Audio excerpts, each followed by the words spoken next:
Welcome to Flip Your Friday. I'm your host, Wynn Silberman. This is my co-host, Casey LeBlanc. We have a special guest today, Case, Dr. Brian Trainor. Thank you very much for visiting with us today. Absolutely. Thanks for having me. Really appreciate it. This is going to be really interesting. Health and wellness is such an interesting topic for me, for all of us, whether you want to optimize your health or whether you have a sick parent, the things that have gone through with the vaccine and some of the things that have been uplifted in the modernization of medicine have been very eye-opening to me. So I wanted to take a second and step back. I'm a client of his, actually, for optimization of health. But I do want to take a step back before I start asking you some questions. And I know you went to West Point. I know you've obviously a naturopath. I want to talk about that too. But first, just stepping back, my father was a orthopedic surgeon and an MD. And I was trained by my father to only listen to MDs.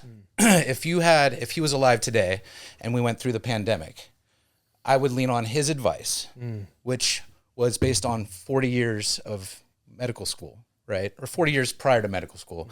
And I would rely on that advice. But what I learned through this vaccination and this whole pandemic was modern medicine has become so innovative that you can't just rely on an MD. Right. There has to be other roles that people play. Osteopaths, chiropractors.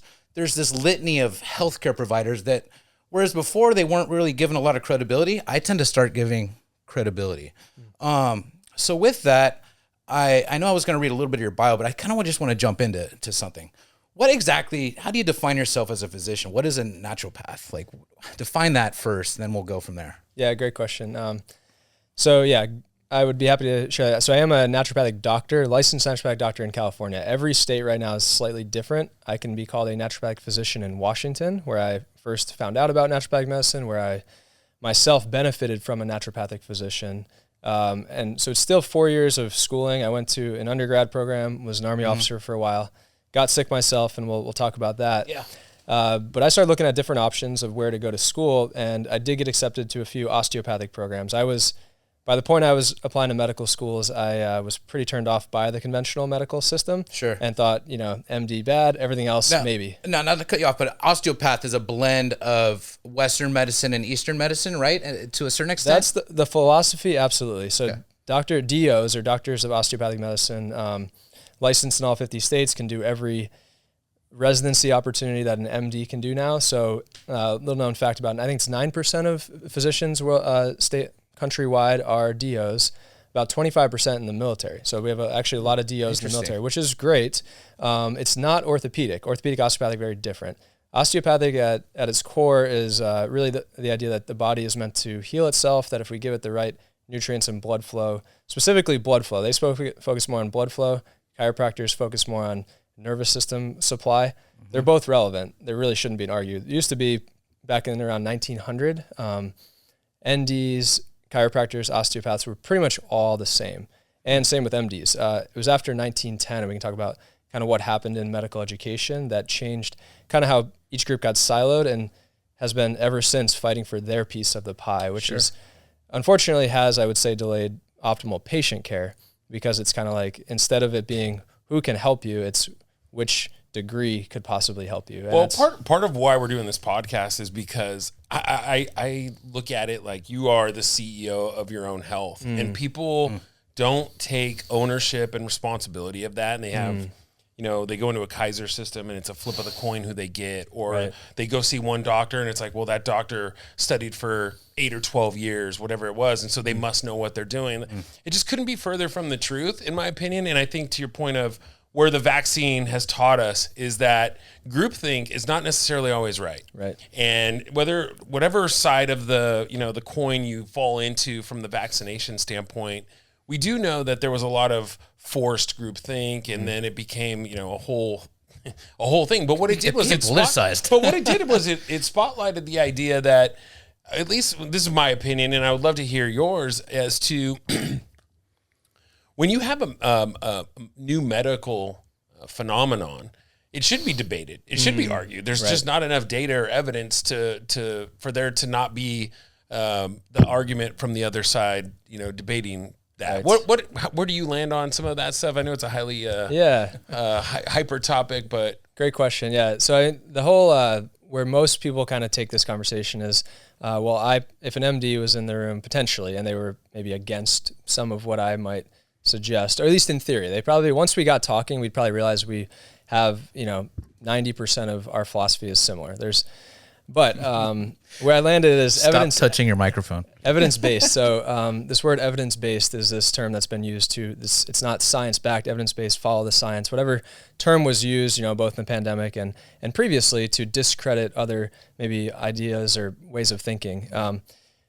I would love to be fully evidence-based. There's no perfect placebo-controlled trial to say what is going to help win tomorrow. We can look at the data and we can tweak numbers and we can work on things, but that there's going to be informed. It's going to be evidence informed. So I'm going to take the best research, the best clinical knowledge that I have, and all my mentors and the people that have taught me how to practice, and what I'm hearing on podcasts. Like bring in whatever we can learn and hear, and see, is it safe? Is it effective? Is it going to be effective for you personally? So I like to joke, I don't practice evidence-based medicine. I practice results-based medicine. Mm-hmm. You versus you. Are you better off? And are you healthier? Are you created, longer to advance your health span, not just your lifespan?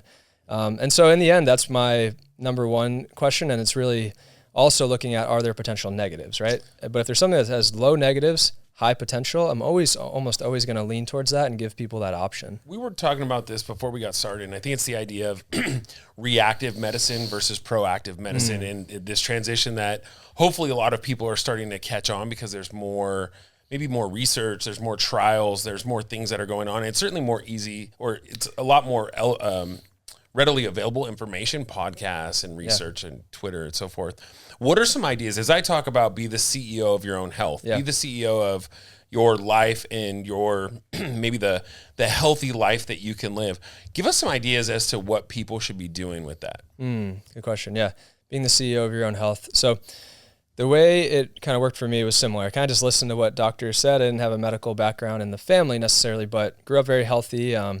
My mom got diagnosed with breast cancer and she was 39 years old. And that was a wake-up call because she was running marathons. And my mom was also an Army officer, an intel officer. She was, amazing. She still does CrossFit like twice a day. I mean, you won a national championship, right? While you were in. Yeah, I ended up racing triathlon. So I get a lot of kind of a fun little fact. We get all of our mitochondrial DNA from our mothers. Sperm doesn't have any mitochondrial DNA, whereas his definitely doesn't. So, yeah. The good thing is I have no idea what mitochondria is, so okay. Mine's probably elite, but yeah. Just Google it later. Can you just tell us what that is? The joke basically is that, and it's true though, like you get your energy from your mother, your energy ability. So, but interestingly, the egg that formed your mother was actually already around when your grandma was born. So super interesting. So the egg that ended up making my mom. So walk them through this slowly. So my Irish granny, my grandparents are Irish immigrants. Her egg was made during the Great Depression, basically. My mom's egg. So my mitochondrial DNA dates back to when her egg was first around. Whenever it first, right? So women are born with their entire egg supply for their life. Right. So we could date back to 1930. Wow. Mona Mulholland being born. Somewhat predicts how my energy will be today. My ability to produce ATP at the cellular level, which is interesting. ATP is what action, right? That's the energy part of the protein. Yeah, and it's interesting. Another kind of fun fact about being the CEO: there's no specialty in medicine that focuses on mitochondria, on energy. Right? We use this term energy and all these like energy medicines and all this. Yeah. But every style, every philosophy of medicine understands there's a flow of something through the body, whether it be frequency, even electronic frequency. Right? Is that not? Yeah, everyone understands that it's a thing. We just haven't pinned it down. So interesting. That's actually a gap I often fill, is because I could not, even if I was practicing true primary care, family medicine role, if someone has a mitochondrial, other than a fully genetic, like they weren't born with enough mitochondria, their cells don't work right. If their mitochondria aren't working well, it's going to affect everything in the body, every function. And there's nobody focusing on that. So I want to get back to that was a great question, by the way. Yes, this is a really good question. Most of them are. Yeah, thank you. But I want to take you back a little bit to responding to this question, because I think it's very important, and I want to liken it to this. You know that I have ulcerative colitis / Crohn's. I don't know, and as a roommate every once in a while in Vegas, he's had to suffer through a lot of issues, right. And I apologize to a lot of people out there for that. But anyways, what was fascinating to me is clinically, and I can tell you personally, and then I want you to share your story because it goes back to his question of how do you become a CEO of your health in this modern era. So I'm on very high-end medicine. I've walked the gamut on every possible thing to try to at least alleviate some of my ulcerative colitis and Crohn's. I've been introduced to peptides, the BP157 peptide. It's been obviously helping with me with my inflammation, whatever the hell's going on. Very obvious it's working. to some of us. Yeah. It's working. But you know what? That I wouldn't have even known that. I wouldn't have even had my mind open enough to even consider how I can better my health without the perspective of you, which is not an MD, a gastroenterologist that I'm working with for a long time. That's an example of being just before you answer, how did you even get to this stage? Because I think a lot of people just end up with an HMO, go to see one person. I think that's what I'm trying to get to is like opening up people's mind to do some research and to get to other alternative ideas. I think number one is my anchor and my background in sports and athletes. I think that traditionally athletes are much more attuned to their bodies and they're always trying to get an edge. You're obviously, I don't want to say limited, but there's agencies obviously that control what you're allowed to do to your body as an athlete. Right. But if you're not regulated, if you're not competing, why not be able to utilize the best that medicine has to offer? I think that's a great point. Would you probably say that too, right? Question everything, test things, do your research, ask more questions, go see difference of opinions. What are some ideas? Tell us your story. Tell us your stomach. Like what? Yeah. I mean, because you shared what I had. Yeah. So I have ulcerative colitis also, and sometimes I say Crohn's because you're right. In the beginning, it wasn't clear what was what. But one thing, and one way to answer that is that to take control of your own health, I think is really important. Like to basically view, I would argue that we should probably view health insurance more like car insurance. You wouldn't expect your car insurance to pay for you if you never change your oil in your car, and you knew you were supposed to. You were told your oil check engine light came on, right? So one, we have to build those mechanisms in so people get those check engine lights in their own health, I would say. But we would expect your car insurance to cover catastrophic care, right? Something happens to you that you could not control.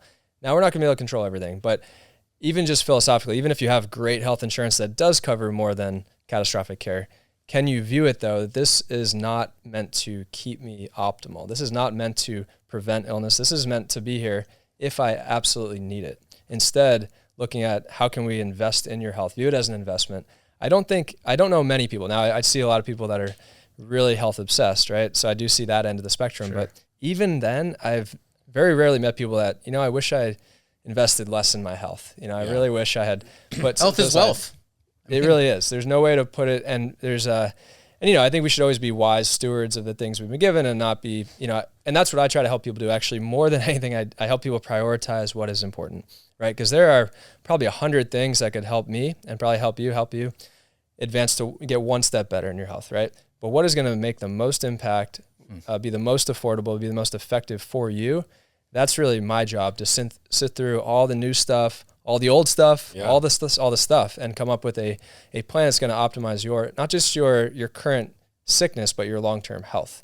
Quick question, and then I want to keep going. But so physicians, they take the Hippocratic Oath, and the oath is first and foremost, do no harm. I mean, that's a very number one oath that you have as a physician, as an MD.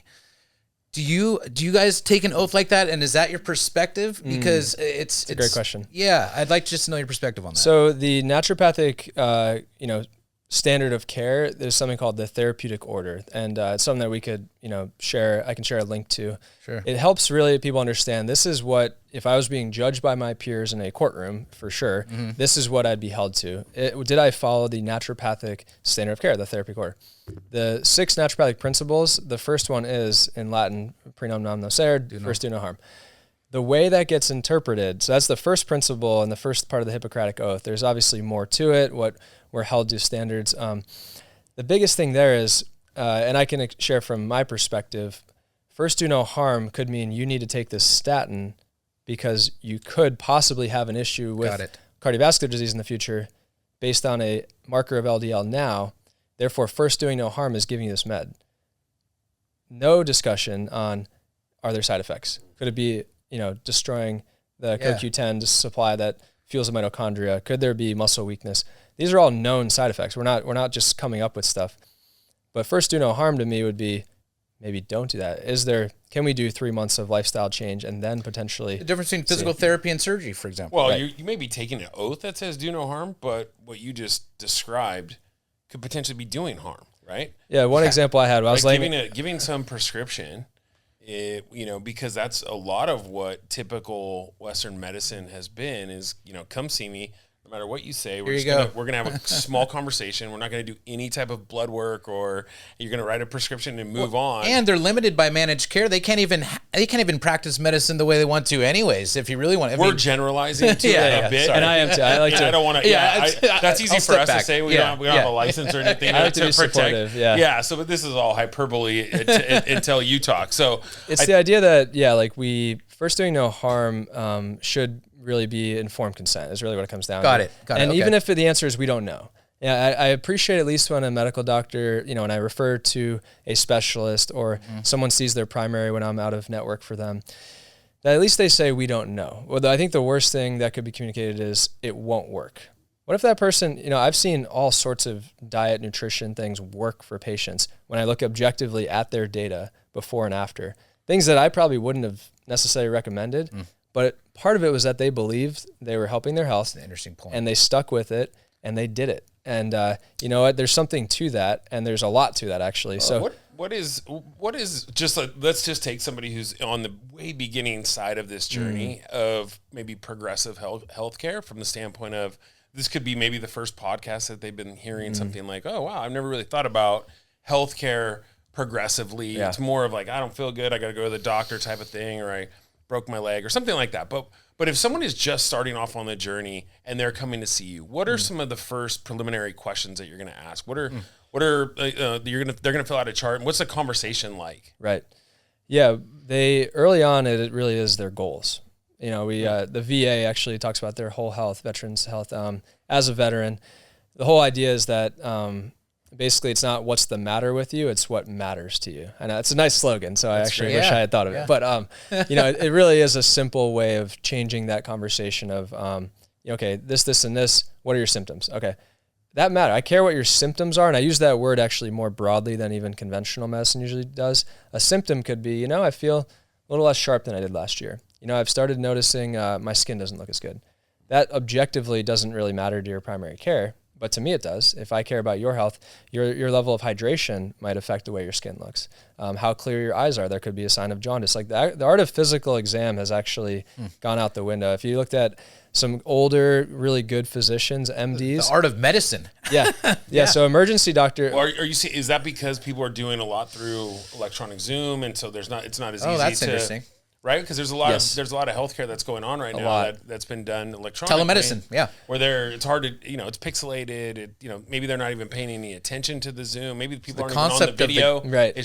A good faith examination has changed. Yes, a lot. And so I think there's a lot that you can see just by the way someone interacts. I think I love when I get to see, let's say, a couple and get to meet the husband and the wife or whatever, because I start seeing interrelational dynamics that could stress. I had a patient today that was on a ski trip, and you think they wouldn't be stressed, but they said they were less stressed than their average life, but they were clearly stressed. They were clearly stressed. They were dealing with a lot of different stressors with their work and family, and the way that affects their health. And I can pick that up in a visit. I did objectively ask them to rate their stress also, and they did rate it 9.9 out of 10. Wow. So thankfully they were aware, but I could have picked that up without them giving me that number. Do you see that a lot with patients where you are picking something up, but they're not admitting to it, so you have to diagnose something that maybe that they're not acutely aware of? Maybe not self-aware in the beginning. And I think so that's why, I usually when I sit down with a blood work panel, I don't do a ton of naturopathic like stool analysis and heavy metal testing. There's a lot of cool things you can learn. Usually those aren't necessary to start this journey like you're asking. So I like to do usually the panel that we ran, for example, pretty extensive blood work. It's still pretty extensive, but it's 4 tubes. We're not taking, half a pint of blood. I almost fainted anyway. That's what I do. I do that 4 times. I can't. By the way, I can't watch him put the needle in my arm. I have that. What do you call that? No one cares. So a pretty basic panel can be done. Pretty easily. Vasovagal. Yeah, vasovagal. Thank you. Yeah. Thank you, doctor. You can get pretty good data, and some insurances will cover certain things, but at a minimum, you should know what's going on in your body. Yeah. And, and blood work is probably the easiest way to start. It's right? probably the easiest way to start that a lot of insurance companies will at least give you the basics. Now, I do like, fasting insulin is actually a great marker. Paul Saladino, Carnivore MD, you guys should get him on the show sometime. But he lives in Costa Rica now. But he was he did some functional medicine training. I love learning from people that they call themselves astronaut. Well, he called himself an astronaut. I call myself an astronaut in some ways too. Like, meaning I might go to the moon. Like, do you need to bathe in hydrogen water for the next year and see if your skin gets better? Like, I don't know. Like, somebody might do that, right? Someone might turn this room, turn their bedroom into a hyperbaric chamber, right? Costs, I don't know how many million to do that. Yeah. Are we going to see telomere length differences? Are we going to see biologic age reversal? Are we going to see less joint pain?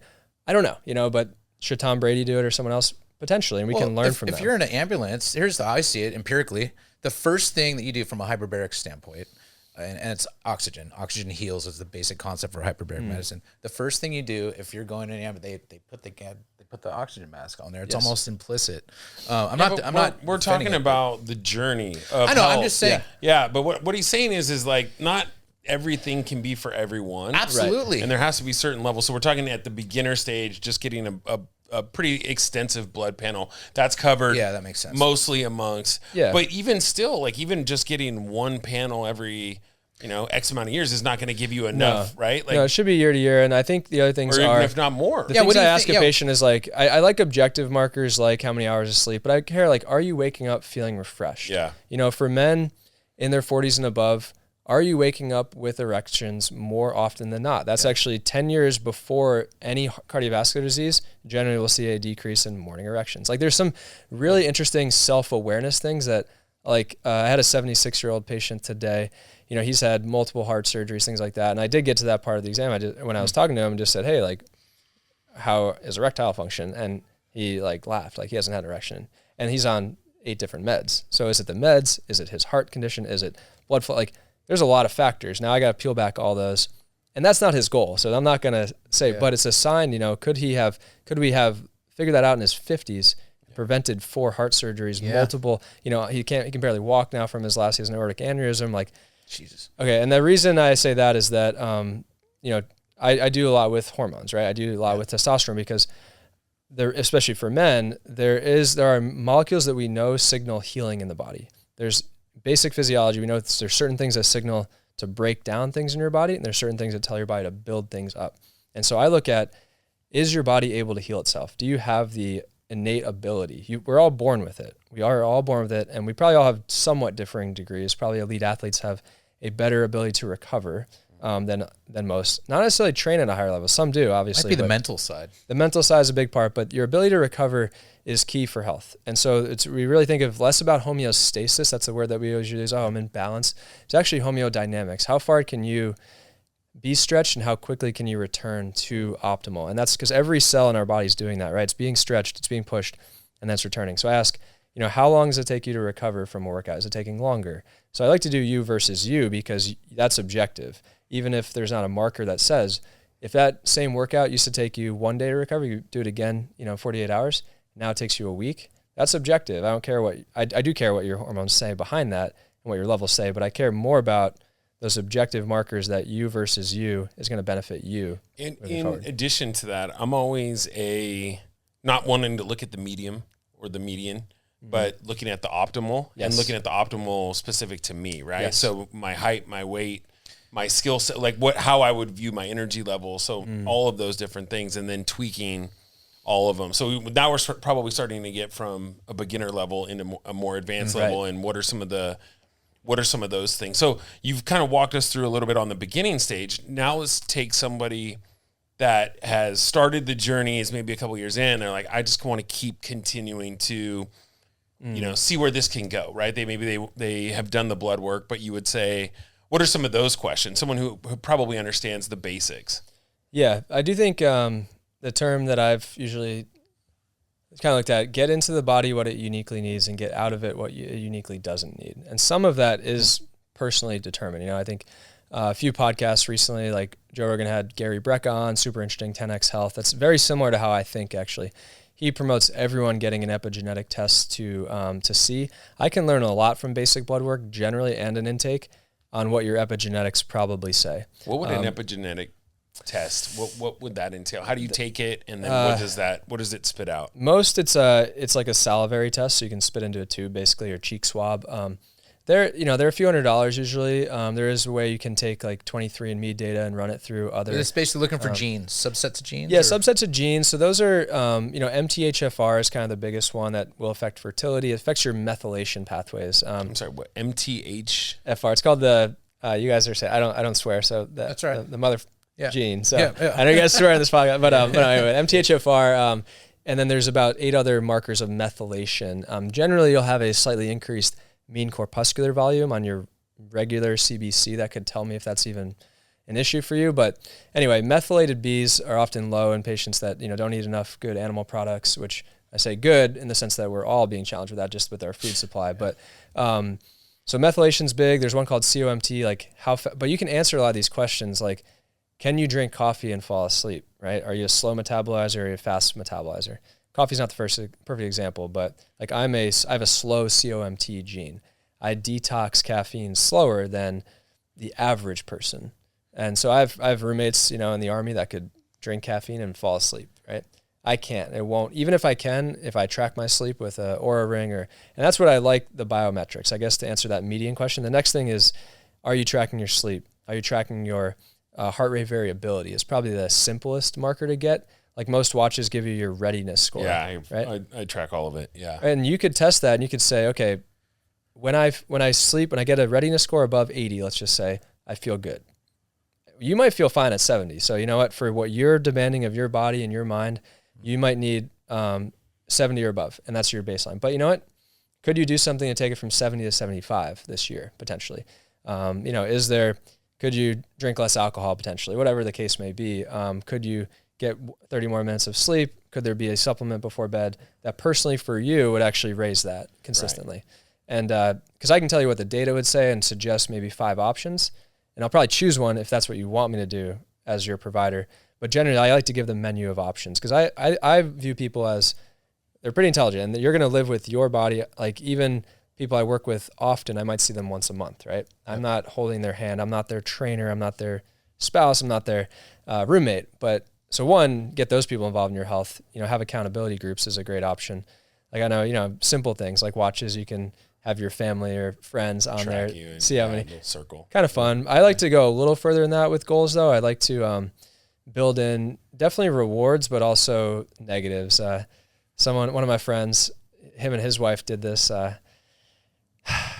How political do we get? As please. Someone. I thought there was gonna be like a sex. Yeah. Let me know. No, this was just a fun one. There was, height of pandemic, everything going on, lockdowns, and somebody, their wife was trying to make this change, and this wasn't helping them. And their husband's like a success coach, so he basically, they agreed. Sounds toxic. They both sent goals, and the way he explained it, so.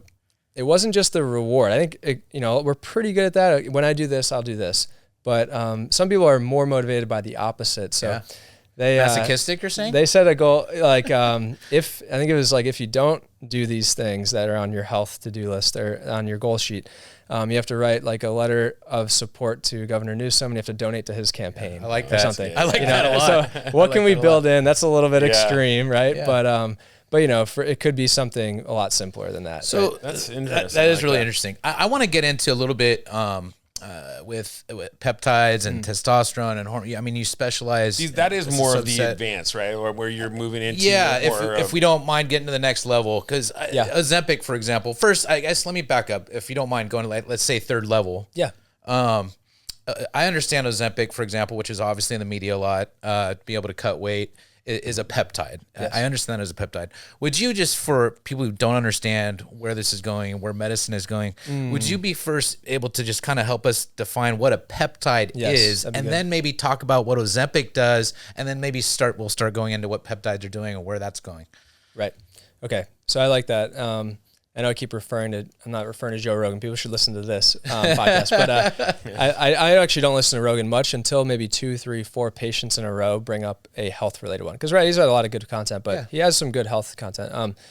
What I would say, yeah. So the basic one is like Andrew Huberman Labs, get outside, ground every day, sunlight. There's things that are free that you can do, like basic, even without any data. The next step would be getting that objective data, some basic blood work, maybe more advanced hormone testing, and then also starting to track your own biometrics and seeing you versus you over time. So that's kind of the middle.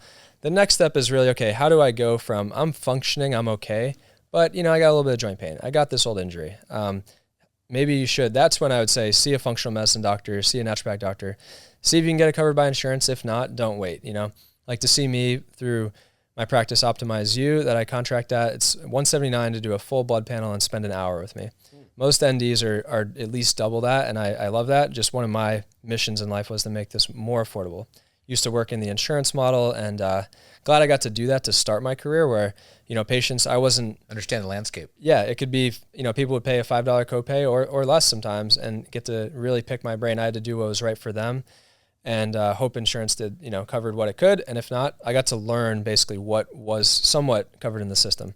So peptide therapy, and I got into this mainly for my own health, right? I was an All-American triathlete at West Point, started my Army career. 2 days later, was hit by a car, fractured my femur. About a few months before that, I had a major head injury that I almost didn't commission and start my career from. Interestingly, you wouldn't think a car accident or a cycling accident and a head injury would necessarily be related, but a few months later, I was pooping out blood, had ulcerative colitis symptoms right away. Bunch of other factors in there, about 12 vaccines I'd already gotten when I was in college. They lost my records. I had to get them again at this Army base while I had a fractured You had to get the femur. vaccines again? Yeah, they just lined me up, and I didn't think much of it because I'd always just trusted the conventional system. Right. Again, who knows, but within a week I was pooping out blood. Never had gut issues in my life. So the way that now makes sense from my understanding is the way our nervous system and our gut are connected, right? The way our second brain, our gut and our brain have a unique connection. We often say if you have a head injury and then a second head injury, especially within a month, even if it's a low level one after a major one, we start seeing blood-brain barrier integrity issues, which is leaky brain basically, right? And now there's pretty good understanding around that in the football community. Yeah. And so leaky gut and leaky brain go hand in hand. You really can't, it's hard to have one without the other, whether it starts more in the brain or the gut. And so we don't understand all the mechanisms. We think it's cranial nerve number 10, vagus nerve probably controls a lot of it. Parasympathetic nervous system. Anyway, so I went from perfectly healthy, winning races, to laying in a hospital bed broken. And then all the gut issues. I had a doctor, kind of to relate to your point, say there's no known cause, and this is summarized, but no known cause, no known cure, and there's really nothing you can do. And to go from, there was always something I could do for my health. I could always be one step better. I could be, as an athlete, shave 10 seconds off my half Ironman time, which, over 4 hours you wouldn't think is relevant, but you tell me I could improve 10 seconds, I would do Absolutely. it, So if I can get out of transition, whatever, like do all those, like, especially as a runner and on the track, I mean, that was objectively, could I run 3 seconds faster in the mile would be a major win, So I was looking for those little, that still sounds, like more time than a sprinter necessarily, but, those little improvements could mean a lot of stuff. So that's how my brain was wired, to then be told there was nothing I could do to stop having 30 bloody bowel movements a day other than take this medication. 30. Yeah, I was pretty sick. So I was about, it's funny. I've been there. I'm still pretty lean, but I was about 25 pounds lighter than this, about 120 pounds soaking wet. And people, my runner friends were like, you look great. You must be in shape. You must be training. I'm like, I feel like shit. No, I actually haven't slept in a month. Are you still in the hospital at this point, or did they just send you home with medication? Multiple. So I went to the hospital 9 different times. Usually it was that I needed either a blood transfusion because I had lost so much blood. The first time I didn't realize how low I was. Couldn't you get honorably discharged from ulcerative colitis? So I did, but I tried to hide it. I really wanted to stay in. I loved what I did. I mean, the military was, my 3.5 years in was some of the best times I've had, Wow. I was born in upstate New York, but was close enough on 9/11. I was in 5th grade, I was young. So, but it meant a lot. I understood what happened enough it did change my worldview in my life, kind of. Yeah, well, a lot of people don't want honorable discharge when they want to Well, continue no, I'm on just the saying journey, that's but how severe thank it you for, is. Yeah. Don't listen to a lot of I'm what he just saying, says. Yeah, a lot of it is look, I'm nonsense sharing the over audience. here. So it's thank you for severe your enough to service. get honorably discharged. Yeah. It's severe enough. That's all I was saying. He's just looking for a free paycheck. He's actually part of the problem in California. Don't get me started. Well, it's one reason I do what I do now. I mean, I treat a majority. If I could only treat military veterans, I probably would, just based on that. I do think that's my calling, is to help, others understand, before they get to the point where I was facing, second time I moved here to California, went into a GI doctor, planned to just be here for 6 months to get Entyvio. Actually, they wouldn't give it to me up in Washington through the military. So I moved down here. Actually, I was on a temporary retirement. It was very odd. 3 years into my career, being told. You're only 3 years in. Yeah. And this happens. Yeah. And it's immediately after they lose your records. And I'm just trying to understand. The story is pretty wild. It happened really quickly. You get 7 or another 12 vaccines all, and then. Yeah. So I went from, it was May 2013. May 2013, graduated from West Point. 25th. 28th was hit by a car, fractured my femur. Okay. That was a cycling accident, but it was kind of cool. It motivated me. Again, I saw a functional neurologist. I saw a bunch of physical therapists. Learning about your health. Yeah, it was actually a really fun. It was like, because there's a measurable thing. I wish I knew about peptides back then. This injury should take 3 months. I wanted to try out to become an engineer diver and blow things up underwater. Whatever I thought. Yeah. That was, I'd been tentatively selected, like I'd selected my career path in the Army to do that job, and there was a tryout in October. So I was like, I'm going to be better. I'm going to be not only better, but I'm going to be able to train by August. And I actually did. I had like electrodes hooked to me, and I was learning to walk before I was even better, where like should have been. So that was my first, and I was a kinesiology undergrad. So I was already into human performance, the limits of what this body, this amazing machine we've been, given can do. And see the limits. So I already knew that, so those were all like achievable. Like I could recover from this. Ulcerative colitis, to be told there's no known cause. Again, did they say directly there's nothing you can do? That's what it felt like when I left the room. I'm more of a feeler, but I do remember there's a colonel told me, you can't fight this. You won't beat this. You need to get medically discharged. And I really fought it. Like I would love to still be in uniform. I actually now see that, hey, I can do more from this side. I treat a lot of guys that are active duty and, obviously that are veterans too, but I want to go as far upstream as possible. I would love to get some this more country stronger. Personal. Well, I mean, right now they're recruiting. I mean, if you want to talk about a national crisis, we literally do not have enough healthy young people, healthy men to defend our country. We don't. There's not. I mean, the retention rates are terrible. We probably could have stopped at healthy men. Yeah. Just in general. No, that's a socially, pandemic. Physically. The pandemic was not about COVID, but that's a whole other story. So I want you to finish. So you're now on the path of, okay, now I'm going to have to do something on my own. Yeah, and with no intentions of ever being in healthcare. I thought maybe physical therapy to work with athletes. My sister's a PT. So I was an engineer, combat engineer. So that was my job, was to lead engineer soldiers into battle, do route clearance, find explosives, and help dismantle them properly. It was kind of what I thought I was doing. I got motivated when an officer at West Point convinced me that there was an underwater way of doing that, and you're a triathlete and you're good in the water, you should go do this. So about 3 officers a year get selected for that. 3 to 4, and some of my best friends, actually one of them texted me today about his health, because I went back to my 10-year reunion to West Point. Everyone, 5 years ago, this stuff, I actually went on a forum and talked a little bit about what I do as a naturopath quack doctor. I got attacked. Because I was in DC, and I was just seeing who else was in the area to lobby for integrative medicine. I got attacked. Fast forward 5 years, everyone wants my business card, wants to know what we're doing. Well, peptides. I mean, it's a lot more than just peptides. And they saw my journey, right? I was still sick even 5, 6, 7 years ago when I was dealing with this. But so the next 4 years, really, after I started dealing with the gut issues, were conventional care. I was on prednisone. I was on high doses for years. I was which is a catabolic agent. So again, is my body able to heal or is it not? It's basically a steroid, right? Yeah, so it's a corticosteroid. It's the opposite of a good anabolic steroid. It's actually the exact opposite. It's funny that they're called the same thing. Right? Yeah. So it breaks down your body, raises blood glucose, but I had actually lost bone density. I was 25 years old, had been an athlete my whole life.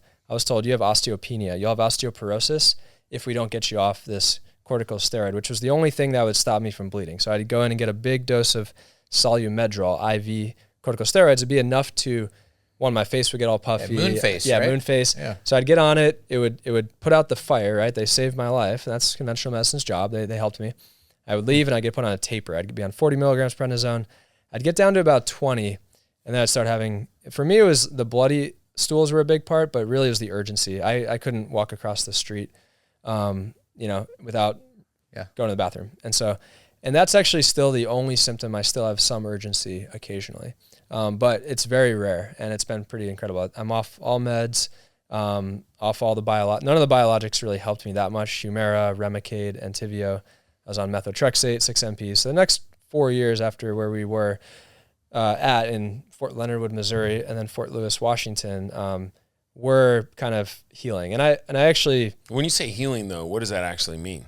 So it wasn't healing. You have to get rid of all like conventional medicine, right? And so and do you see someone and then or do you just do it on your own after the research that you've done? Yeah. So in that journey, I kind of mixed in where people kind of gave me feedback of saying, you won't beat this. Okay. There's no, what I knew was that there was nothing that I was trying to kill off in my body. So I knew, like, understood there wasn't a bacteria, there wasn't a cancer, there was a condition. And that's what it's been really helped me and help others. Like, if it's not a disease. First of all, the word disease didn't even exist till 100 years ago. It was disc-ease, a lack of ease in some aspect of your health. But for me, it was my own cells. I really had a hard time wrapping my mind around that my body is attacking itself. And autoimmune. Yep, that's what the autoimmune term would mean. Most people would now call ulcerative colitis an immune-mediated condition, meaning there isn't an antibody to attack. Like, your body's not creating immune cells to attack my colon, but it's creating way too much of inflammation it's basically signaling your body to just get rid of everything. Yeah, it's attacking everything. Yeah. So basically ulcerative colitis, fully damaged gut, and so the lining of the actual intestines, most people don't think about it. The epithelial layer of the gut is only one cell thick. So when we talk about leaky gut, it's that epithelial layer. Now we have cells right behind that are recovering, replenishing that first layer, but it's only one cell thick. Everything else on top, the mucin layer, the probiotics, all that, these are all built on one cell of our own. So the only thing dividing our own immune system, 70% of our immune system sits behind our gut, and the external environment is one epithelial layer. So that's what we talk about leaky gut. If it's at all this is kind of a side note, but because we're talking so heavily and intense on it, is the gut one of the most underrated health tools, misunderstood, yes. or like it doesn't feel like it gets as much attention as maybe how important it is. They can't afford for it to be, or how warning signs. Yeah, because it's either you're severely sick like ulcerative colitis, and I actually say honestly, it's easier for me to treat ulcerative colitis than it is like functional, IBS. So IBS, irritable bowel syndrome. And, it's funny, like people in the IBD world, we tend to like get a little bit like, no, I have a thing that is like, it's a diagnosis. And not that I'm proud of it, but that's like, it is actually easier to put an X on the map and say, this is what's wrong. Well, if you label it, you can at least control it in a sense. You have some sense of control over it. Yeah. So a lot of functional gut issues though, when I say that, meaning if we actually did a scope and looked at your, let's say, large intestine. He just got his scope done. Last Wednesday. You got a really good asshole, right? Is that right? I've been an asshole my whole life, but was that your first one? It's a different experience. Did you know, by the way, we were just joking about this. I was awake. I think I'm the only. I was wondering. I was going to ask you that. Yeah, I was the only person who I've asked like 100 people, and they're like, "Don't do that. You're awake." And he liked it. It was really. Did they give you the option, or did you? If I would have taken the option to sleep, but then I'm like, "Hey, when am I supposed to fall asleep?" They're like, "We're already in." It just says how different we are. I have a mandatory order for anesthesia because that was my first time. You're like 75 years old. You've done this 80 times. He's like a regular. Yeah. He goes like optional on Saturdays. Yeah, he's like, I'm bored. You can learn to like it. Yeah, you can learn to like it. I've had 8 or 9. I forget. So yeah. Have you really? Yeah. I was asleep for all them. Well, when you're sick, I mean, when you're actually, they're like, hey, what's wrong with you? Let's look again. It was a cute nurse. Oh, I'm sure it was. I'm sure she thought I was cute too. How old was he? Was that your first one? Or? That was my first one, okay. and hopefully my last for a long time. Yeah, this was just a really uncomfortable situation. How did the prep go? I'm just curious. Like, that's what we were talking about. I'd love to hear. There's got to be a different topic that we can. Okay. Actually, his prep was great. His colon must have been clean, but he didn't drink nearly as much as I've had to, or some other people in the audience here have had to. You used to have to drink actually not. It wasn't that bad. It was just 32 ounces of fluid. 16 ounce at 5 p.m. the night before, and then another 16 ounces the morning of. Wow. Yeah, I've never unheard of. Interesting. Yeah, we used to have to do a gallon of Go Lightly. That's what I've heard. Back when it was tough. I know. It's funny. That's why I was warning him about this. He goes, "It's not that bad." I'm like, "What?" When you get to this age, you start to have the weirdest conversations with like friends and other people. You're like, "Hey, so what'd you do last week?" So anyway, okay. So we're sorry. I really want to get peptides. No, I want to get to the cure here. Yeah. So I did get medically discharged. I did leave the military, not necessarily on my own terms, but I did realize like it was tough to heal, right? And part of it was my own like mindset that I was an athlete. I thought I had to push harder. I actually was so lack of in tune with my body that I was still I was on the Army 10 miler team for my base. Like I was training still. And it took like actually a really good MD, Doc Haight. He was, used to be the high performance coach at Colorado Springs at the Olympic Training Center. He was with First Group, the Special Forces group, and I was doing like this physiology test, and pretty silly. Like looking back, I'm like, I have ulcerative colitis. I was pooping out blood 30 times a day. He put a heart rate monitor on me, and I was just sitting here like this, getting ready to do like a force plate treadmill, some cool test, And he's like, and they're like, yeah, your heart rate's like 130 right now. Are you okay? Do you have a ton of caffeine? I used to not drink caffeine, so I was like, nope. And they're like, anything else? I'm like, well, I've been like pooping out blood, but it's okay. Yeah. And like, thankfully they like the physiologist stopped what they were doing. They went and got the doctor, and he was like, hey man, like that's not normal. You should go to see the doctor. And I was like, well, I have ulcerative colitis, but he's like, no, I'm actually going to bring you to the ER. So that was my first inpatient hospitalization. Up to that point, I kind of worked through the outpatient. Wow. Prednisone would work a little bit enough that I had some doctors that would prescribe it for me. This is the whole point. Yeah. This is the whole point. You were told one thing, and then you kind of do it. Then you have to figure out how to live with it. Right? And it took, how long was it from the time you had from the accident to the vaccine to the time that you started to do some additional proactive outside of conventional medicine? Was it 4 years? That's probably 18. No, it's probably about 18 months. It was pretty short. Months. Thankfully, it was a short timeline. That's not that short. Well, I know, but a lot of people like the UC starts as like a little bit of blood, and then it's a lot, and then mine thankfully went from perfectly healthy to awful 20, 30 bowel movements. So I'm actually blessed in a lot of ways because it wasn't something like I couldn't hide it. I literally. I think couldn't go out. Yeah, I couldn't, and I had some pretty embarrassing moments along. I didn't date for 4 or 5 years, and really grateful. Just got married this past year. So congratulations! Thank you. So for me, it was actually Doc Haight, and then someone in that clinic actually, he had a broken leg. I still don't know who he is to this day. I'd love to find him. He's a Green Beret, and he just heard what was going on with me. He's like, "Hey, I heard you have ulcerative colitis. I don't really know that much about it, but I listened to this podcast," and it's 10 years ago now, and podcasts were just kind of, especially health, there's a ton now, right? But Bulletproof Radio, Dave Asprey, he's this guy, he has podcasts. Coffee, so he got into it mostly because he had a few health conditions, mainly Hashimoto's and autoimmune thyroid condition. So back then, especially, Bulletproof was a lot more about health. I mean, I like Dave Asprey. I've gone to the Bulletproof conference. He's just done more in like the way farther optimization now. He's even changed his coffee now, right? Yeah, he's Danger Coffee. He's technically sold it, but anyway, so I never heard of any of this stuff. But his podcast, would have Peter Attia, it had Mark Hyman, functional medicine. So I started learning about these new things, and I was like, wow, there's so much out there, and had no idea because none of the doctors I had talked to had mentioned that there was any other options. That they told me nutrition didn't matter. I mean, in fact, during my hospitalizations, they'd give me Ensure, and there's Ensure, it has like high fructose corn syrup as the first ingredient, which even back then wasn't understood to be toxic. And then there's it's called carrageenan, which has fully been proven to actually exacerbate ulcerative colitis. So you actually changed your philosophy based off of a podcast. So it started planting seeds. Open your mind. So it started opening my mind enough that I was like, it started asking questions. Were you asking questions to yourself and then go do research, or to somebody who is a naturopath? No, I still hadn't met any naturopathic doctors. Okay. What happened, I actually met a really good DO. So in the military, he actually wasn't in uniform. He was a contractor. They created what was the name of it? The 6th floor of Madigan Army Medical Center. They created like an integrative medicine wing of like the third largest military hospital in the country. There's Walter Reed, San Antonio, and then Madigan. He was like a DO that did integrative, he did acupuncture, he did all this stuff. And I walked in to this guy's office because I wanted to get acupuncture. My PA in my unit heard everything I was going through, like, hey, you can get acupuncture now I was like, okay, that might help. I don't know. I'm open to anything.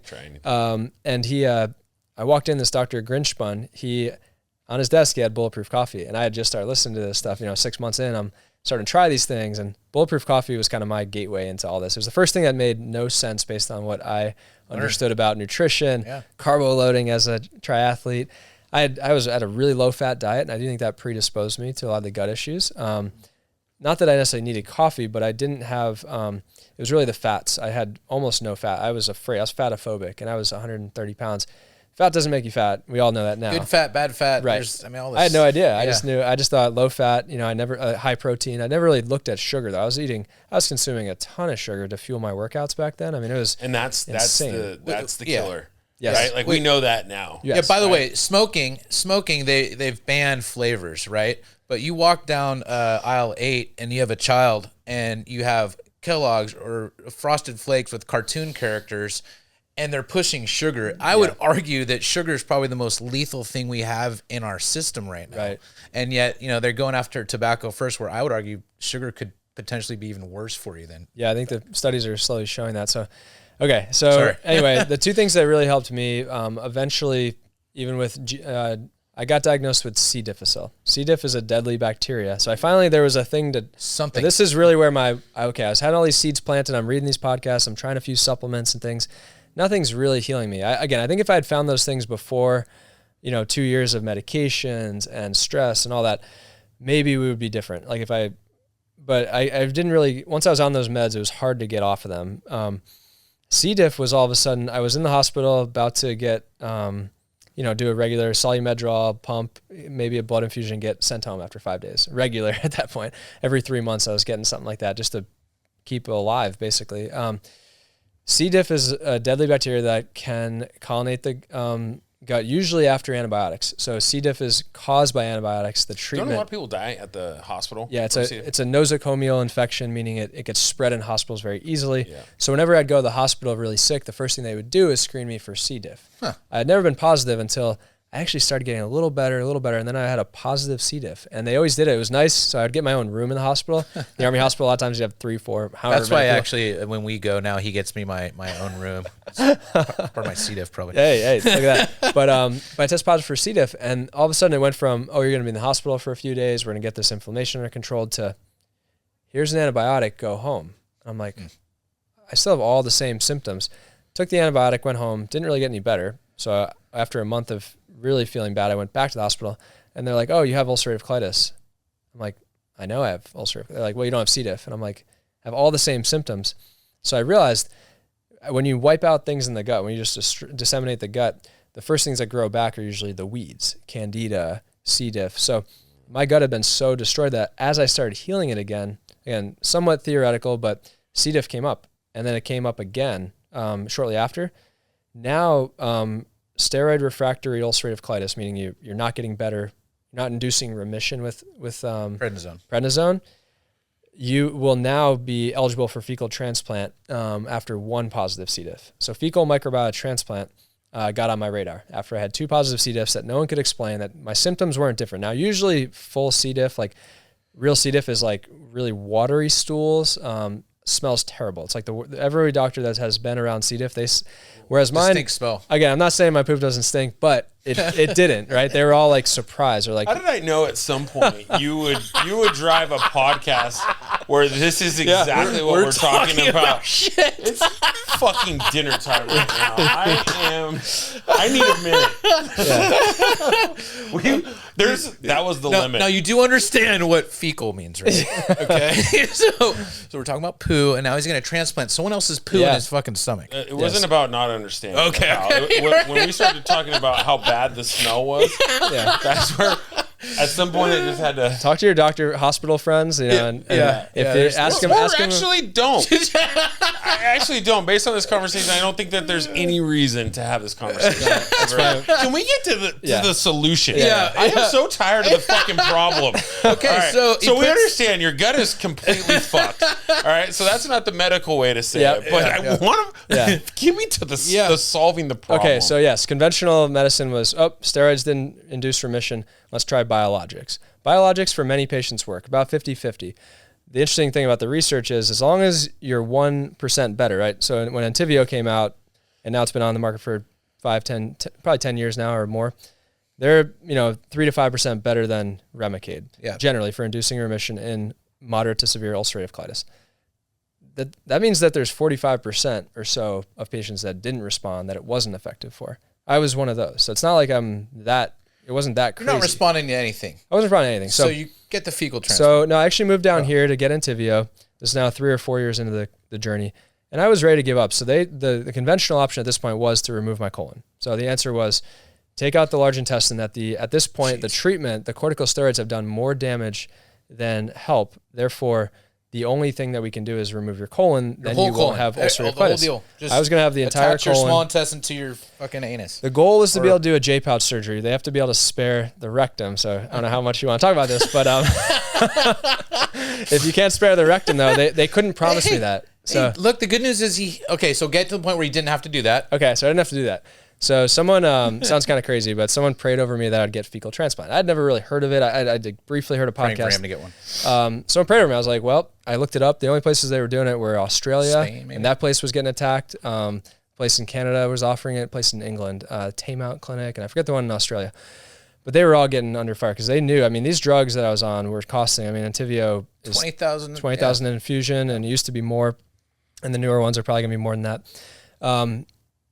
I ended up getting a fecal transplant through UC San Francisco. So they had a clinical trial, which anyone that's dealing with stuff like this, clinicaltrials.gov, it's always worth just looking. What's the research going on? Clinicaltrials.gov has thousands of research all over the country. You can type in, if you're interested in stem cells, see what are they studying stem cells in China for? You know, they'll be on. So this is international. So not just what they're doing in the U.S. Super interesting, and that's a really fun thing to look at. Okay, you type in ulcerative colitis. What studies are going on in the U.S.? Global. What studies are going the on? stem cell idea. Yeah. That's a great topic. Yeah, so we could look into all that, but it's fun to look at why are we doing this research versus not, right? We're one of 2 countries in the world that allow direct-to-consumer marketing of pharmaceuticals, us and New Zealand. And they have, anyway, super interesting. For me, fecal transplant took me from 30 bloody bowels a day on, I think I was on 20 milligrams prednisone. Again, I couldn't get below that, to overnight, less than 10 bowel movements, no blood, was able to get off prednisone over the next few months. It was incredible. Now, I'd also met a functional medicine practitioner at my school, Bastyr University. So Institute for Functional Medicine, probably the most legitimate training in functional medicine for any MD, ND, chiropractor, anyone that wants to get like a little more of this framework. I'm really grateful because I had seen an ND, I had seen some DOs, but no one had really been like, hey, look, your body can heal itself, until this chiropractor who teaches for functional IFM, her daughter had Crohn's. Anyway, she was the first one that sat me down and said, look, your body can heal itself. And I was like, she's like, do you believe that? And I was like, well, it hasn't yet. So how can I don't have a... On the fence. Yeah, I'm like, I would love to believe that. It sounds great, but I haven't experienced that. Why hasn't my body healed itself? I've been trying. I've been doing these different diets. I've done the specific carbohydrate diet. I'd try all these things. So I believe fecal transplant was the signal to start healing. Getting off all the meds was definitely important. I did a lot of different supplements, Ultra Inflamex. I like Metagenics brand really did help me, I would say. And then that's where peptides came in, because I got healthy enough to get down to about 5 milligrams of prednisone. I just couldn't get off the last little bit. I wish I had understood more what I know about hormones now, the way corticosteroids long-term will affect your DHEA levels, your testosterone levels. But still, no one had ever looked at my hormones at that point, even though my body's ability to heal itself. The gut lining is new every 3 to 6 days. My goodness. So probably mine was closer to the 6 or more days. But someone that's got a great gut, their epithelial lining is probably entirely new every 3 days or so. It's incredible. And don't quote me, I'm not a scientist. I'm a practitioner. I use things that I know are close enough to true that can help that person get better. For me, I wasn't healing. No matter what, even if I got the best drug on the market and it worked for me, like when Entyvio's worked for you or anyone else, that drug did not heal the gut. The body still healed itself. So no matter what, even the fecal transplant that signaled for healing, that wasn't what healed it. There was still an innate healing response that caused those cells. It just allowed your body to heal itself. Right. Or and so triggered. Exactly. Okay. So peptides are really, that's where they come in. Well, Peptides, so can you say what I don't know what a peptide is. Yeah. So peptide, the classification. So any molecular biologist will be like, well, of course peptides can do things. Peptides are anything 40 amino acids or less, both that exist in the body, any combination. So you could do any little combination of this amino acid, which amino acids are the building block of proteins, right? There's about 7,000 that have been isolated so far in the human body. We don't understand nearly what most of them do. Just like there are, about 100 hormones in the body. We understand what those do, though. We can measure them in the blood. We know generally how many you should have, how many free testosterone molecules you should have in your body, how many molecules of T4, thyroid hormone, you should have in your body. We don't understand who should have what amount of peptides in their body, but we know they're in there in different parts. BPC 157 is one of the best researched and best understood body protecting complex 157, 15 amino acid longs. They know it's been isolated in human gastric juice. They believe that is the reason that your stomach doesn't eat itself. Everyone's stomach is so acidic that even physiologists can't really explain why. Why doesn't everyone have burning gastric ulcers that just wrecks their lining? Because of the acidity that breaks down food. We need that to break down food. And we need bicarbonate then in the small intestine to buffer it. We understand the buffer system, but we don't understand how the body, how that doesn't break down. So they think BPC is the thing that really protects it. So we can take BPC in a capsule form and actually see it help heal the intestinal lining at a faster rate. And now a lot of people are injecting it because they're seeing it do the same thing at joints. So I've seen it shine in post-surgical patients if we inject it near it, or at least close. Shoulders, it really shines well. And a lot of my guys... It's just one injection? No, so generally we're going to do it daily. So it's a signal. Peptides are generally signaling molecules, just like a hormone. Hormone's a signaling molecule. It docks onto a receptor and tells the nucleus of the cell generally to release a different transcript of RNA that tells the body to build or do something. Generally, that's what peptides are doing too, just at a different level. So you could take a peptide and cure a shoulder or improve a shoulder. Well, yes. So where peptides shine, I would say, one, they're non-toxic, generally non-invasive, some better injected overall. There's a few now, the big research is on who can make the best peptides orally bioavailable. Can we get them through the stomach lining? Can we get them absorbed systemically? And right now they're 100% through BPC is the only one that I've seen work really well orally. There's a few others, and there's a few companies that are really trying, and I'm excited to kind of be on top of that research. And I would argue there's a lot more companies trying than we realize. So someone came on Rogan recently and talked about there's at least 200 peptides that Merck alone are working on to patent. And that's where it gets... Which is, by the way, why the FDA is banning this shit, because now you have the government. But they haven't banned it yet. So what is the... Well, they have. They've classified them as potentially dangerous because they're not going to be considered dangerous. I honestly, at this point in my clinical practice... But that's not banning them, right? No, it's not, but it's threatening... If anything was to go wrong with one peptide from a compounding pharmacy, right? So there's some over here if you want to shoot it. There's a compounding pharmacy in the area that got threatened for making peptides by the people inspecting. So they make all kinds of meds. They make different formulations, and the main thing a compounding pharmacy does is personalize your treatment plan. So let's say you have your mom's on a thyroid condition, right? And but she's also gluten intolerant. Standard thyroid medication has gluten in it. That's crazy. There's so many patients with thyroid conditions that have gluten intolerance. But anyway, you can compound a thyroid medication that doesn't have gluten in it. So this is so fascinating in so many different ways. So you would go, or you went. Yeah. I'm so curious about this. But you would go do your blood work, and then you would go through almost like a Q&A of what's ailing you. And then you're going to create a potion of peptides based on this? So that's probably what I should do in my business model. But thank you for laying out. So that's what 10X Health and a lot of these, I wouldn't call them cookie cutter, but they're providing really good care, I think, personalized medicine. That's what Peter Attia's clinic, for example, very high end. I think it's thousands and thousands of dollars to start. I could be wrong. Don't quote me on that. But most of these models are very expensive because they're truly personalized. Right now, I'm incorporating peptides into what it was primary care at the Center for Health and Wellbeing. So I was doing primary care. You come in for a standard checkup with the doctor. I follow up with you and review all your labs and kind of go through your health goals. And I saw peptides just start shining in patients with rheumatoid arthritis and any gut issues, but this definitely is direct assault on pharmacology, on the pharmaceutical business. Well, so yeah, case study here, right? I cost the government, if I was in the hospital every 3 to 4 months, or 4 times a year when I was in the military, I was on Entyvio. We're talking $200,000, $300,000, $400,000, $500,000 probably minimum for my health. Thankfully, I had military insurance; it helped cover it. I get off all that. I was paying nothing for my health at the time. I might have bought a few supplements here and there, but I got off all that, and I spent probably a few $1,000s on my health in the first few years, which isn't a lot. Some people spend way more. I wish I had probably invested even more.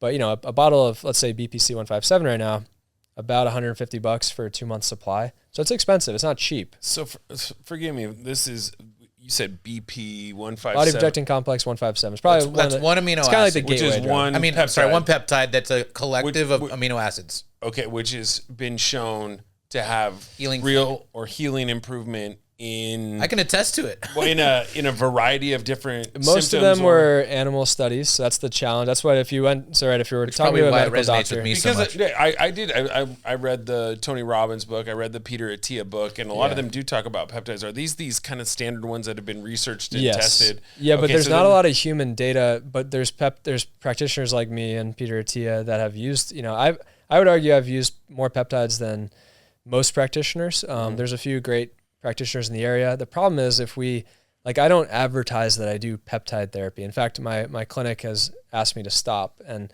we'll see if I do or not. I'm going to still do it through my private practice it's not because they're dangerous. It's not because they're illegal. It's because they've been classified as potentially dangerous. They went from overnight. They were normal. They were unregulated basically, which isn't good either. I'm not pushing for no regulation. I'm pushing for that practitioners can use what is best and that we can source them properly. Well, also too, I think to your point, we're looking for real data that is not influenced. Medicine can't be influenced by a dollar, by money, because then it's not true medicine. Medicine should be nonprofit to some level, right? Right. And my goal will eventually be that peptides for some of the research, and then certainly for the regulation. Yeah, the regulation needs to be that way. So there's definitely pharmaceutical interest. I mean, the minute that semaglutide, which is the peptide that now Ozempic is. Ozempic did not patent semaglutide. Semaglutide is the weight loss drug that everyone wants to talk about. There's a need for it. It helps type 2 diabetics get out of, it actually improves. Cuts your sugar. Yeah, it cuts your glucose, but basically it's an agonist. What I really like about most peptides, if I want to just kind of generalize. I actually do have high glucose. It's one of my biomarkers that it's always ran a little bit high. Huh. For a couple of different reasons, but there are peptides that can reduce some of that sugar and potentially. So semaglutide is probably my least favorite of the therapeutic 40-ish peptides that I've used. It still is great though. It's a GLP-1 agonist. You don't need to know all this, but anything that's an agonist, less than 2% of the pharmaceuticals on the market, from my understanding, are agonists, meaning they support a pathway in the body. Almost everything is an antagonist. I see. A beta blocker, right? Okay. A statin that blocks HMG-CoA reductase, right? So almost everything we do are turning off pathways. This works with your body. Yeah, so almost everything in the peptide world are actually stimulating pathways. And I do believe in the next 10 years, and maybe I'm wrong about this, that even something like testosterone, we'll find peptides that can stimulate the receptor, where we can actually take you from, 3, 4, 500 to 1,000 to 1,200, wherever we're aiming for the total to be free around 2025. Ideally, right now we have to replace it, right? Testosterone replacement can be a great tool. It can be very helpful, but it's not your levels of 400 plus 600. Right. It is 1,000 is what we're giving you. So let me ask you a question, just from the sheer numbers of it. You said that there are 40 that are pretty popular right now and have been researched. Yeah. There's an additional 200 that there's a lot of research that are going on right now that we don't know about. Yeah. But at least in the general, but there's 7,000 total. Yeah. So we're just scratching the surface. There might be more than that. There's at least. Well, and you wonder. I hate you wonder what the role of AI is going to play in this. Well, that's a different subject. But hold on, just sticking on peptides. It's certainly something we can cover. But peptides, are they just saying it's almost like Bitcoin 10 years ago? It's something where it's like, we don't want to let this cat out of the bag, and there could be some more natural things. Well, why? The health industry is making millions of dollars on us being sick. That's just wild. So they're making great money on Ozempic, right? Are you? Yeah. So if they can do that with every peptide. Are you concerned from a business standpoint on the peptide? Is that something that you consider or think about? Would it be awesome if I could write a prescription, you just tore, your rotator cuff, you tore part of your labrum. If I could write a prescription, you could go to CVS and pick up an auto injector of BPC 157, or it would be called something else, right? Yeah. What they might be able to patent is the delivery mechanism and the dosing plan. That's what Ozempic did. They didn't, as far as we know. It wasn't the actual molecular structure that they patented. Right. It was the distribution of the actual medicine. But that's why Ozempic there's like 3 or 4 of them. Ozempic's just the most popular, right? It's because of the mechanism. Yeah, because none of them, and Wegovy is a higher dose that's now been FDA approved for weight loss. There's now tirzepatide, which is a GIP and a GLP. Super interesting stuff. Yeah. I would love to understand all that's happening at the pharmaceutical But these are companies. antagonists? That's an antagonist? No, that is an agonist. So that is, it's funny. It causes you to vomit and have crazy bowel. It can cause a bunch of GI issues, and has of the peptides, semaglutide has probably the most side effects, superficially, but internally it's very safe. It's one of the safest mechanisms, I would say, of things out there that we're using medically. Peptides have been shown for this idea of longevity and increasing the cellular structure to have a longer active health life, right? Like longevity and health life are the number can be different, right? But what are your, maybe what's your strategy around that? Is it different for treating a rotator cuff as it is to say somebody who's like, hey, I'm 44. I don't have kids. I want to have kids later in life. So I want to make sure that I'm going to live or have the ability to move when I'm 85. Well, and that's where peptides do come in, because there are what brings most people into, let's say, a men's health clinic now, and they get started on testosterone, which I help a lot of people, and I think it's a great tool, but they still want to have kids. Let's say they're 44. They might have low testosterone, but it may not be the right time to use testosterone. Now, I'm actually helping a lot of people get on and off properly, because I think that's unfortunate. The business side would say, hey, come do testosterone, which is great, but it doesn't need to be monitored. We should do your blood work at least every 3 months. And you know what? Your fertility is going to be lower while you're on it. You could have these side effects. Peptides don't really have a lot of that. I was able to prescribe it without doing any blood work really for most of the peptides. If I look back, I could do that. I choose to always do a blood panel first. I would try to be as safe as possible. Mm-hmm. But there are peptides that raise growth hormone. This is where probably the most CJC 12. CJC 1295. Yeah, so they raise IGF-1. So you can run your insulin-like growth factor 1 and get a feel for roughly how much growth hormone you're making at night. Growth hormone, fountain of youth, like there's so much you could get into there. And then even among the growth hormone peptides. So the IGF is called a fountain of youth? So if that runs a little high, it's okay? Growth hormone itself, is like, because you can inject actual GH, right? It's thousands of dollars a month. It's very expensive. There's some ways to get it a little cheaper and still pharmaceutical grade, but growth hormone itself, just like testosterone, it's going to, if you inject it at night, you'll actually get less of your own production. So even the best bodybuilders are actually doing growth hormone in the morning or around workout time, and then they're doing a secretagogue growth hormone peptide at night, generally to get their own body's double effect. So low doses. So because anytime you dose a hormone high, side effects can be pretty high. But go ahead. So, I was just curious on the peptide thing again. Is like, so someone comes in, you go through the blood work, they go through their symptoms or their lifestyle, what they want to improve. You're talking to them, you're having the conversation. Then you're going to prescribe peptides. Where are you getting them? If these are so a few pharmacies. So the main way, some pharmacies have basically created side businesses that are labs now. They're lab companies, similar to stem cells actually. So some of the stem cell companies in the country are now creating peptide labs where stem cell labs are actually held to a very high standard, even though it's hard to. I don't really understand stem cells that well. I know that's really, most people that are doing peptides did stem cells. So that's really most of the anti-aging doctors, the longevity docs are the ones doing that. I got into peptides because they helped me. So there are ways, now you can get BPC 157 almost anywhere online. Okay. It's still $150, so it's still expensive. So but you got to be careful with stuff like that, right? Because if you lab test some of these pharmaceutical companies, you're going to see heavy metals in the product, right? So you got to be careful about that. You got to be very careful because a lot of these things get sold on research purposes only sites. Supplements are non-regulated? So they're not regulated in the sense that there's different regulations. They're not FDA. There's not monographs for every supplement. That would be great if there was. Honestly, but what happens is then you start seeing things like, NAC, N-acetylcysteine, all of a sudden, there were some people that were taking it with purported benefits with COVID. All of a sudden it got threatened that I wouldn't be able to prescribe it, but you could still get it at Sprouts. I couldn't use the injectable anymore, which I would use it inhaled. You could inhale it to actually clear some mucus and actually help glutathione, for example, heal the lining of the gut. You can buy glutathione online, but I wouldn't be able to prescribe it in a compounded pharmaceutical way. When someone comes in and they run through your process, do you ever say, "Hey, I can't really prescribe this, but go ahead and get it here"? So the way I'm approaching it now, again, maybe in 3 months I'll be like, "Why was I being so worried about this?" I provide research and I provide education on peptides, and then I do view first doing no harm as providing the potential best way they can source it. Because if I don't, and this is where I would argue this all day if I was ever to get sued for something, that if someone says I'm going to do peptides, my job as a doctor at that point, as a licensed practitioner, is to reduce their harm, as much as I can. That could mean if I thought they were harmful, talking them out of it, right? That's one way that I could approach that. Like if I see people on multiple anabolic steroids in my clinic, I will tell them and I will show them in their labs what it's doing to their body. Look how thick your blood is. Yeah. I'll go through the benefits and risks and what I understand. But are peptides similar to stem cell in that there are nobody's gotten an injection of stem cell and died? Right. Like healthy stem. There's been no safety concerns on any peptide. Peptides are similar. This whole potentially dangerous is just a again, no conspiracy theory, whatever.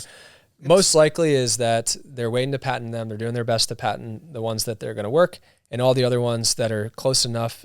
Because right, once the FDA has something that says this treats shoulder pain more than anything, shoulder osteoarthritis, then that will get covered and nothing else will. Until you prove something, then the standard of evidence has to be one step above that. Even if it's non-toxic, non-invasive, until you get above that, you won't get approved. What do you think the percentage of people that are on peptides?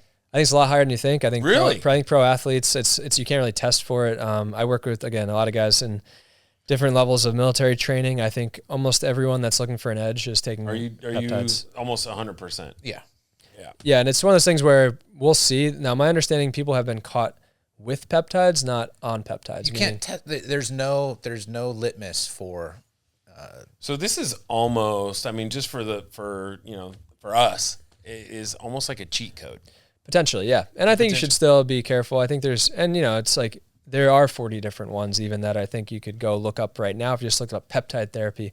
And there's probably ways you could take a quiz and figure out which one's best for you. And that's probably what I should develop, because peptides I'm passionate about, right? If people get them from someone else or get them from another source, like right now I'm doing well because I'm providing research, I'm helping people. And the way we make money in my clinic mostly is by managing hormones, because you need to do blood work, pretty often. You need to be on a monthly membership.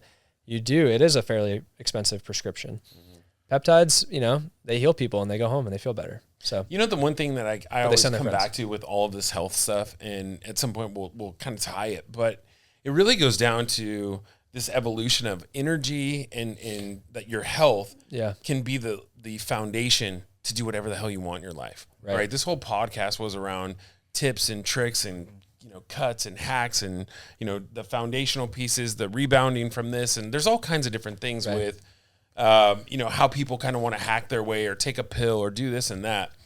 But the health part of it and being energetic and the combination of workout, nutrition, sleep, testing, staying outside in the light. There's just a lot of different things that you can do, but a lot of it is just tweaking your own algorithm and what works for you to be the most to show up, right? To show up in your best self, to be alert, to be energetic, and then to be able to downshift and be able to turn it off at night, right? You want to turn it up in the morning or turn it up during the middle of the day and then downshift so you can sleep and hopefully process a 24-hour period and do it again the next day and then over and over and over.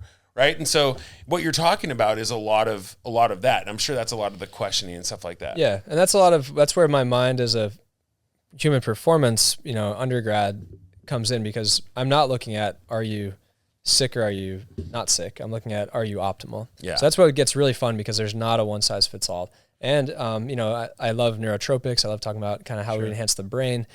Some of those are peptides, some of them aren't, but, a lot of people come to me now because peptides are the hot thing. And I think that's going to keep being, I don't think peptides are leaving. I don't think this is like a trend. We might call them something else in the future, but small molecules that are more specific than what we're currently using therapeutically, that are more safe, those are going to be around. Well, it sounds like the pivotal issue or the crux of what we're talking about when it comes to peptides is that proteins are critical to our health. Yes. The subset of proteins are able to build the protein, which are amino acids. Yes. That's where our health is going. Yeah. And knowing what you specifically will need more than someone else potentially. So I would love to be on the cutting edge of developing the testing that says, hey, based on this algorithm, you would be a great candidate for BPC. Because other people that I work with, some of the guys going through SEAL training that I've gotten to help or whatever, they're testing a lot more there now, which is interesting. There's a death in the SEAL community, training community in February 2022, was it? January, February. So they've been a lot more strict. I think it's a good thing. Death, I think for what reason? Not supposed to talk about it. But no, it's actually there's a New York Times full autopsy report. It was performance enhancing drugs was the listed cause of his death. And, he was, as far as we know, on massive doses of growth hormone, testosterone, potentially some other anabolics. Peptides weren't blamed in it. We're just saying now there's Olympic level testing going on, which is actually a good thing. I think that, I don't think even a Navy SEAL would rather, if he could get through without, when a guy comes to me and he's like, what can I do? If he hasn't been injured yet, he hasn't tried without being on anything, I'll say, go try. If you get injured, then Bud's Medical is the SEAL, the medical care they get when they're rolled before they're SEALs. These guys aren't SEAls yet. They're in training. They may not, 90% of them won't make it. I think they should all go through and give it their best shot, especially when they're 20 years old. The guys going through that are 30. How often can you take it? Every year? Go through buds? Yeah. No, it's something you actually get a contract for, and if you don't make it, you go out to the fleet, and you might be able to come back about 2 years later. 2 years, okay. So yeah, a really interesting pathway. But for them, what I like about peptides is that I have objective data, right? So when someone like surgery, I think it shines post surgery, right? Because otherwise, it's like, do my knees feel a little better? Is this after a surgery?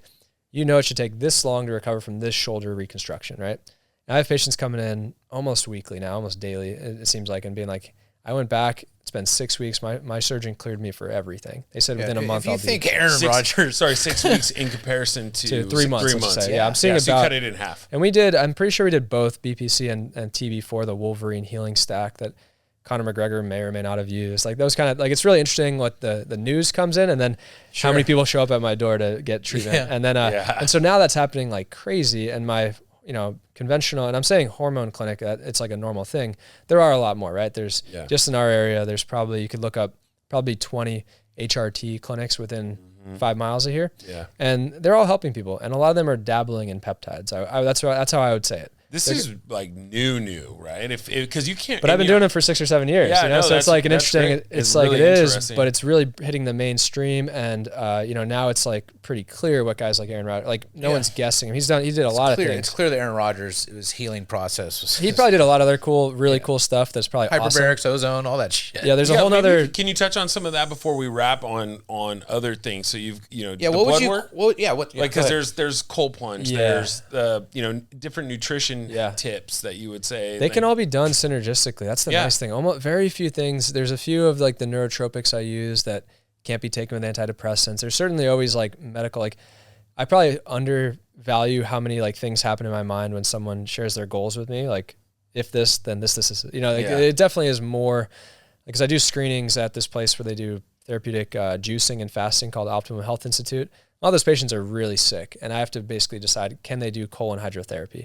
Kind of a random job I just do for 2 hours on Monday. It's a really cool place. I get to treat really sick people that might be like, they've been told there's nothing else they can do. I would love to incorporate peptides. They just want me to screen these patients, but some of them are on 20 meds, blood thinners, this. That's got to hit home to you, right? And I have to decide, are they... People that have been told, hey, nothing can be done. And there's some objective things that would disqualify them, but generally the thing I'm doing is, are they healthy? Are they vital enough to receive colon hydrotherapy, which is an interesting thing too, and will it help them? And colon hydrotherapy, water in your ass, washing your ass, like a bidet. Yeah, but like like higher pressure and like there's bigger fist. I've had enough asshole talk for one podcast.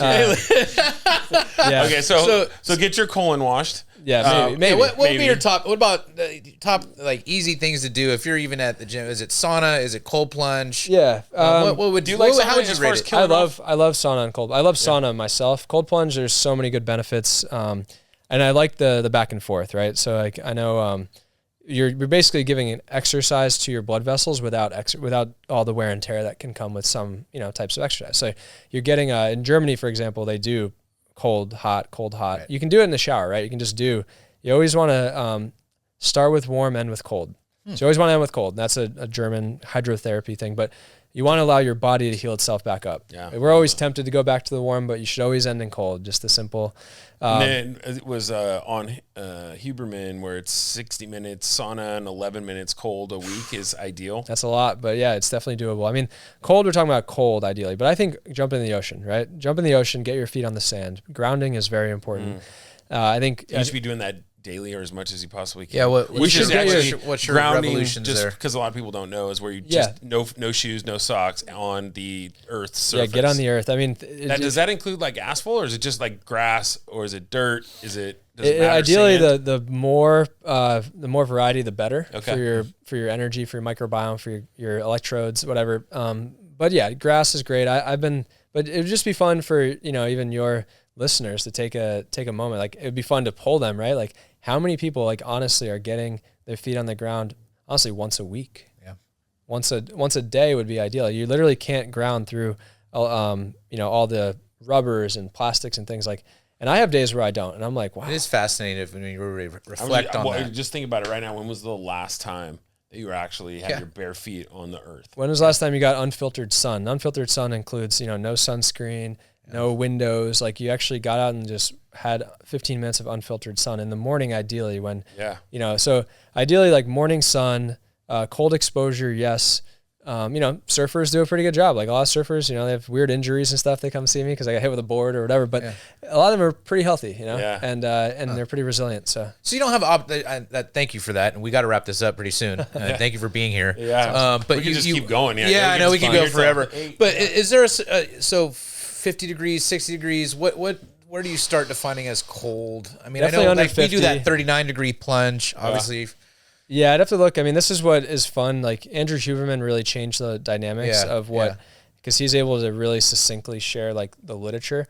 Again, being results-based, I'm going to learn about the literature. That's like fun for me to look at. Yeah. And that's why people say their doctor hasn't learned anything in 5 years.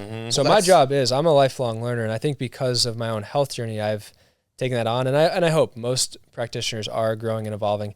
I think my job more so demands that. And I actually say that to my patients almost every day to remind myself, right? Like one of my jobs for all my members, my clients, all that is to be able to sift through what's going on in the podcast world, what's going on in the PubMed, literature world, what's going on in the clinicaltrials.gov world, because I can help synthesize all that. And you know what? Like the next thing, there's something called bioregulators. I have no idea. I have athletes over in like Europe telling me about bioregulators with ozone injections. And I have no idea what bioregulators are yet, but we did some of those. But I think it's to your point, and one of the things that we talked about earlier, and I just want to reiterate it, is that there's just so much information that's available that they can start to do, if they have things and want to be proactive, if they want to be more progressive with their health, if they want more energy, there's a lot of literature that's out there that they can start. So then when they come in and they see someone like you, they're having more advanced conversations. They should also be trying stuff.